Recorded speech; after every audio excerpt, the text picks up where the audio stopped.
Hai murid-murid, bersama dengan Cikgu Hadira dalam mata pelajaran sejarah tahun 4. Sebelum kita mulakan pelajaran, Cikgu ingin menekankan apakah yang akan kamu pelajari pada hari ini. Yang pertama, kamu akan mengetahui maksud sejarah, dan yang kedua, kamu akan mengenal pasti sumber-sumber sejarah. Baiklah, pertama kita akan lihat pengertian sejarah menurut tokoh sejarah ataupun maksud sejarah menurut ahli sejarawan. Pengertian menurut tokoh sejarawan yang pertama iaitu Herodotus menyatakan maksud sejarah merupakan penceritaan tentang tindakan manusia dan sebab-sebab mereka melakukannya. Bermakna setiap peristiwa yang berlaku mempunyai sebab-sebab yang tertentu. Tokoh seterusnya ialah Ibnu Khaldun menyatakan sejarah membicarakan peradaban manusia dan perubahan yang berlaku. Perubahan dan peradaban ini membawa maksud kepada peristiwa penting yang berlaku di dalam kehidupan manusia. Contohnya, sejarah Malaysia telah mencatatkan pada tahun 1957 negara kita telah mencapai kemerdekaan.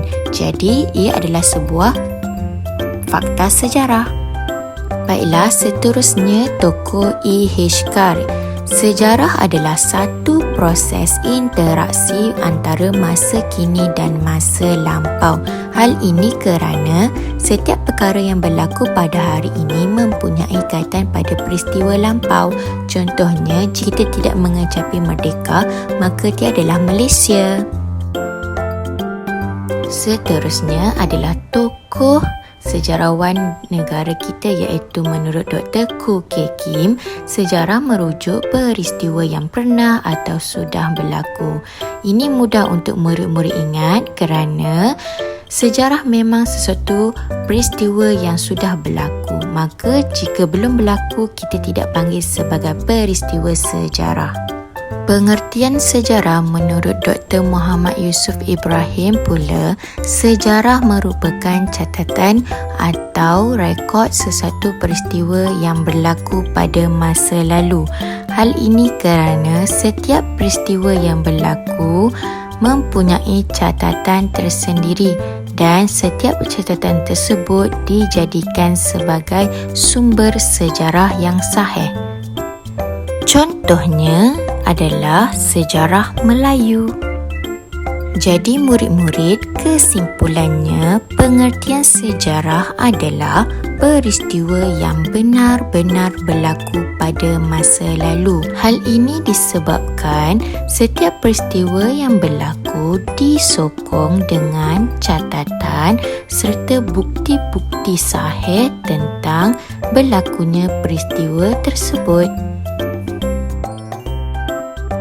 Okey, sekarang kita akan kenali sumber sejarah. Okey, sumber sejarah dibahagikan kepada dua iaitu sumber prima ataupun sumber pertama dan sumber sekunder atau sumber kedua. Sumber pertama adalah melalui bahan atau bukti yang belum diolah. Dan sumber kedua pula adalah sumber atau bahan bukti yang sudah diolah, contohnya dalam bentuk penulisan. Baiklah, kita akan lihat sumber prima ataupun sumber pertama. Ada 4 contoh seperti manuskrip lama, fosil. Fosil ini terdiri daripada tulang haiwan dan tulang manusia. Artifak adalah contoh-contoh bahan-bahan tembikar dan dokumen rasmi adalah segala surat-surat yang digunakan pada sesuatu zaman pemerintahan. Jadi, kesemua sumber ini dikategorikan sebagai sumber pertama. Baiklah murid-murid, sekarang kita lihat pula kepada contoh sumber sekunder atau sumber kedua. Terdapat 3 contoh yang cikgu berikan iaitu akhbar, buku dan majalah. Ketiga-tiga sumber ini merupakan sumber yang telah diolah daripada sumber pertama dan ia berbentuk penulisan. Okey murid-murid, cikgu akan simpulkan apa yang kita pelajari pada hari ini. Yang pertama, kita dapat tahu maksud sejarah ialah peristiwa yang benar-benar berlaku pada masa lalu dan terdapat dua sumber sejarah iaitu sumber prima atau sumber pertama dan sumber sekunder atau sumber kedua. Baiklah murid-murid, itu sahaja untuk hari ini. Jangan lupa buat latihan di dalam GC.